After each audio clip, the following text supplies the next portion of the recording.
Kegiatan produksi. Apa itu kegiatan produksi?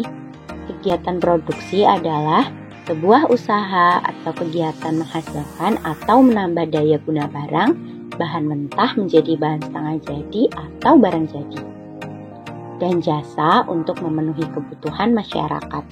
Orang atau pihak yang melakukan kegiatan produksi disebut produsen. Berikut ini perbedaan bahan mentah, bahan setengah jadi, dan barang jadi. Bahan mentah. Bahan mentah adalah bahan yang berasal dari alam dan harus diolah terlebih dahulu untuk memenuhi kebutuhan masyarakat. Ada beras, kayu, dan juga kapas. Bahan setengah jadi.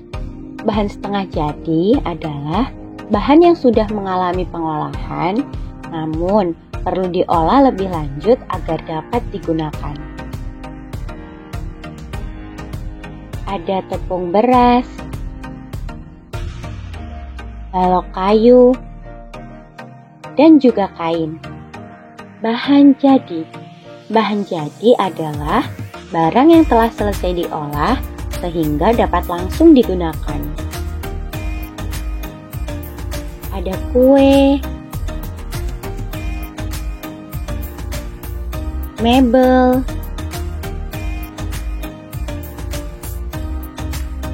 dan pakaian. Tujuan kegiatan produksi. Tujuan dari kegiatan produksi antara lain: A. Menghasilkan barang atau jasa yang bermanfaat. B. Memenuhi kebutuhan konsumen. C. Memperoleh keuntungan. D. Memperluas lapangan kerja. E. Meningkatkan pendapatan masyarakat dan pendapatan negara. Contoh, membuat sepatu, kain atau pakaian, kue, motor, dan mobil.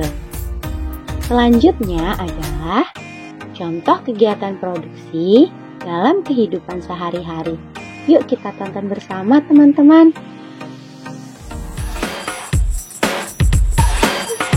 Teman-teman, 60-70% tubuh kita terdiri dari air loh. Jadi jangan sampai lupa minum ya. Apalagi kalau banyak beraktivitas di luar ruangan seperti ini. Hidrasi merupakan salah satu kunci agar tetap sehat. Bahkan berdasarkan penelitian, perbaikan hidrasi untuk anak-anak bisa membantu ketahanan fisik, penglihatan, dan memori sampai dewasa nanti. Wih. Meski sama-sama untuk diminum, ternyata air bisa diolah dengan banyak cara loh. Proses inilah yang membuat air dipercaya memiliki kelebihan dan khasiat untuk kesehatan. Kayak air embun dari kota Bogor ini nih. Katanya kadar oksigennya 3 kali lebih banyak dari air biasa.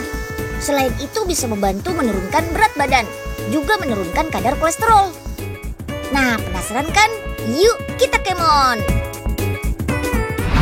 Oh, sedikit lagi penelitian profesor berhasil nih. Wah, profesor, lagi ngapain nih, Prof? Profesor lagi meneliti air embun untuk dijadikan air minum, Nyil. Memangnya bisa ya, Prof? Tentu bisa. Khasiatnya pun banyak loh. Wah, Oga baru tahu kalau air embun bisa jadi air minum. Lumayan juga nih kalau dibisnisin.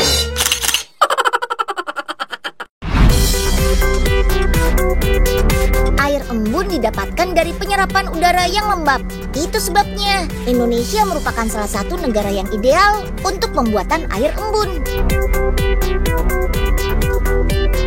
Semakin tinggi kelembapan udaranya, semakin banyak juga air yang dapat dihasilkan. Pertama-tama, udara diserap dan masuk ke proses mikropartikel separator system yang bertujuan untuk menyaring udara. Ini adalah contoh filter pertamanya. Tuh lihat, hewan-hewan kecil saja tersaring di sini. Partikel yang lebih kecil dan tidak tersaring di sini akan tersaring di 3 filter selanjutnya. Udara yang sudah higienis akan didinginkan sehingga terjadi proses pengembunan. Teknologi ini diklaim lebih ramah lingkungan juga loh, soalnya nggak mengurangi persediaan air tanah. Sekarang masuk ke proses penambahan ozon. Proses inilah yang membuat air dalam kemasan tetap steril, walaupun terpapar sinar matahari. Asalkan kemasannya belum terbuka ya. Lanjut, air kemudian ditampung di tangki-tangki ini. Di setiap proses, air diuji kualitasnya. Kalau yang sedang kakak ini lakukan adalah untuk mengecek ozon yang terdapat dalam air. Air embun akan dimasukkan ke botol berkapasitas 389 ml berjenis PET. Artinya, ada batasan untuk penggunaan botol ini setelah diisi air, yaitu 2 tahun saja. Nah, kita masuk ke filling room nih. Di sini botol disemprot untuk membersihkan bagian dalam botol. Setelah disemprot, air embun langsung dimasukkan dan kemasannya langsung ditutup rapat untuk menghindari masuknya bakteri. Dalam 1 menit, air embun yang dihasilkan bisa mencapai 50 hingga 80 botol loh. Wow, banyak banget ya. Setelahnya, air dicek lagi dari kebocoran, botol yang penyok, ataupun kemungkinan munculnya partikel asing di dalam botol. Selanjutnya ada proses pemberian label pada kemasan dan juga plastik pengaman tutup kemasan. Botol dipanaskan agar label dan plastik pengaman merekat dengan sempurna. Baru deh botol disemprot dengan air agar bekas air pada saat labeling hilang. Nah, beres deh. Air embun siap diedarkan. Mantap! Nah, ladang duit nih. Mantep. Setiap tetesnya adalah rupiah. Loh, Pak Oga, lagi ngapain Pak Oga? Lagi nadahin air embun nih, Den. Kan lumayan juga kalau dijual. Seger bener. Pak Oga nih, gak gitu juga kali caranya. Harus pakai teknologi SDP Pak, alias Systemized Brew Process Pak. Ya, kau gak salah dong. Iya. Batal deh jadi juragan embun. Minum air memang penting teman-teman, tapi jangan lupa perhatikan kualitas air minumnya ya. Pilihlah air minum yang sesuai dengan kebutuhan tubuh kita. Soalnya ada banyak macam air kemasan loh. Ada air mineral, air demineral, air alkali, plus air embun ini. Air mineral adalah air minum yang didapatkan dari daerah yang kaya akan mineral. Di dalamnya terkandung 4 jenis mineral, yaitu kalsium, magnesium, kalium, dan natrium. Semuanya punya manfaat penting untuk tubuh kita. Nah, kalau air dan mineral justru sama sekali nggak punya kandungan mineral karena sudah melalui proses pemurnian. Katanya konsumsi air dan mineral baik karena tidak menambah tumpukan kadar mineral anorganik dalam tubuh. Air alkali lain lagi nih. Air alkali memiliki pH yang lebih tinggi dibanding air minum biasa, mengandung logam alkali dan berpotensi sebagai antioksidan.